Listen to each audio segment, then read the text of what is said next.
Here's your trivia question. You've got 10 seconds to guess. Which planet is known for raining molten glass sideways?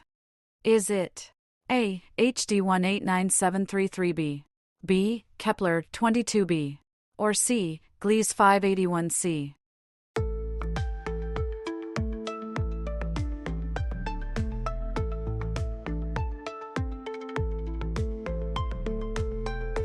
The correct answer is A. HD 189733b.